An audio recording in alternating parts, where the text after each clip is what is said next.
বনভোজনের আয়োজন। গরুর মাংস কেনা হয়েছিল, চলছিল রান্নাও, কিন্তু রান্নার মাঝপথে হঠাৎ দেখা গেল অস্বাভাবিক দৃশ্য। কড়াইয়ের মাংসের টুকরোগুলো ধীরে ধীরে সবুজ হয়ে গেছে। বিষয়টি দেখে উদ্বিগ্ন হয়ে পড়েন আয়োজকরা। শেষ পর্যন্ত রান্না করা মাংসের কড়াই নিয়ে থানায় হাজির হন তারা। খুলনার পাইকগাছার এই ঘটনা ছড়িয়ে পড়তেই সামাজিক যোগাযোগ মাধ্যমে শুরু হয় নানা আলোচনা ও জল্পনা। কেউ বললেন মাংসে বিষ মেশানো হয়েছে, কেউ সন্দেহ করলেন রাসায়নিক ভেজালের, আবার কেউ অসুস্থ গরুর মাংস বিক্রির অভিযোগ তুললেন। Premium commercial space is now for rent. Featuring ample parking and excellent accessibility, this 4,200 square foot space is ready. Elevate your business and call us today. ঘটনার প্রকৃত কারণ জানতে বাংলাদেশ নিরাপদ খাদ্য কর্তৃপক্ষ কাঁচা ও রান্না করা দুই ধরনের মাংসের নমুনা সংগ্রহ করেছে। কর্মকর্তাদের প্রাথমিক পর্যবেক্ষণে দেখা গেছে শুধু মাংসের টুকরোগুলোর রং বদলেছে, ঝোল সবুজ হয়নি। তবে পরীক্ষাগারের ফল না পাওয়া পর্যন্ত এর কারণ নিশ্চিত করে বলার সুযোগ নেই। প্রশ্ন উঠেছে, রান্নার সময় গরুর মাংস কি সত্যিই সবুজ হতে পারে? বিজ্ঞানের উত্তর হ্যাঁ পারে, তবে সবুজ হওয়ার কারণ সব সময় এক নয়।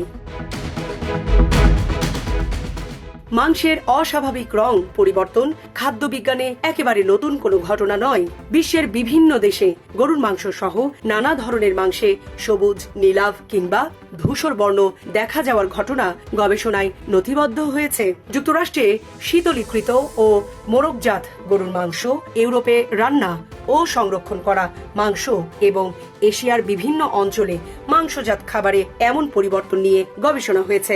অবশ্য এসব ঘটনার সঙ্গে পাইকগাছার ঘটনাকে সরাসরি এক করে দেখার সুযোগ নেই, কারণ মাংসের রং পরিবর্তনের পেছনে সংরক্ষণ পদ্ধতি, তাপমাত্রা, বাতাসের সংস্পর্শ, অম্লত্ব, জীবাণু এবং রান্নার উপকরণ সবই ভূমিকা রাখতে পারে। গরুর মাংসের পরিচিত লাল রঙের অন্যতম কারণ মায়োগ্লোবিন নামের প্রাকৃতিক রঞ্জক প্রোটিন। প্রাণী জবাইয়ের পর মাংস বাতাসের সংস্পর্শে এলে মায়োগ্লোবিনের রাসায়নিক অবস্থার পরিবর্তন ঘটে। তাই সদ্য কাটা মাংস কখনো বেগুনি বা গাঢ় লাল, বাতাসে রাখলে উজ্জ্বল লাল এবং দীর্ঘ সময় পর বাদামি দেখাতে পারে। বিশেষ পরিস্থিতিতে মায়োগ্লোবিনের সঙ্গে সালফার জাত পদার্থের রাসায়নিক বিক্রিয়ায় সালফোমায়োগ্লোবিন নামের সবুজাভাব যৌগ তৈরি করতে পারে। গবেষণায় এমন সম্ভাবনাও উঠে এসেছে যে উত্তাপের সময় মাংসে থাকা সালফার সমৃদ্ধ উপাদানের জারণ থেকেও সবুজ বর্ণ তৈরি হতে পারে। ফলে মাংস সবুজ হলেই বাইরে থেকে বিষ বা কৃত্রিম রং মেশানো হয়েছে এমন সিদ্ধান্ত বৈজ্ঞানিক নয়।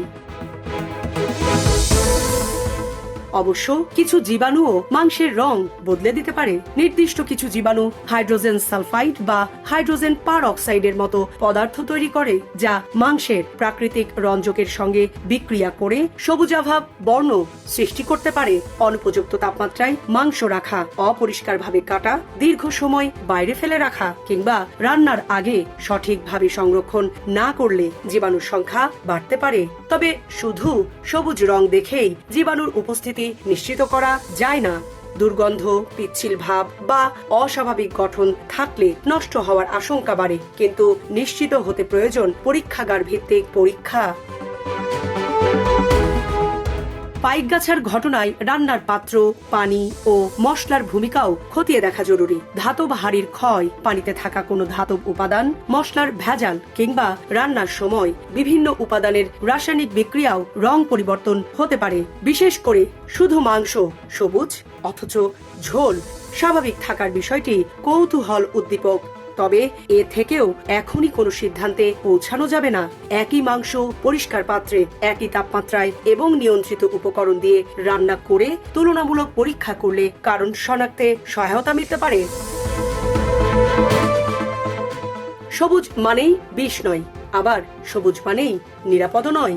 যদি কেবল মাংসের প্রাকৃতিক রঞ্জকের রাসায়নিক পরিবর্তনের কারণে রং বদলে থাকে, তা সব সময় গুরুতর স্বাস্থ্য ঝুঁকির নির্দেশক নাও হতে পারে। কিন্তু জীবাণু, বিষাক্ত ধাতু, ক্ষতিকর রাসায়নিক বা অনুপযুক্ত সংরক্ষণ দায়ী হলে অসুস্থতার আশঙ্কা থাকে। তাই অস্বাভাবিক সবুজ মাংস স্বাদ নিয়ে পরীক্ষা করা, ধুয়ে আবার রান্না করা কিংবা অতিরিক্ত মশলা দিয়ে খাওয়ার চেষ্টা নিরাপদ নয়।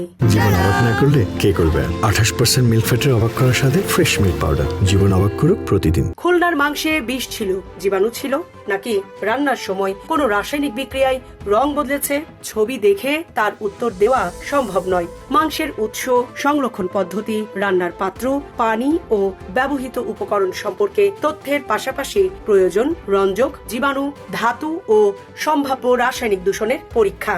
তাই একটি সবুজ মাংসের টুকরো আতঙ্ক তৈরি করলেও তার প্রকৃত কারণ জানতে হবে বৈজ্ঞানিক পরীক্ষার মাধ্যমে। সামাজিক যোগাযোগ মাধ্যমে নানা দাবি উঠতে পারে, কিন্তু পাইকগাছার ঘটনায় শেষ কথা বলবে পরীক্ষাগারই। সামরিনা প্রীতি, ঢাকা এক্সপ্রেস।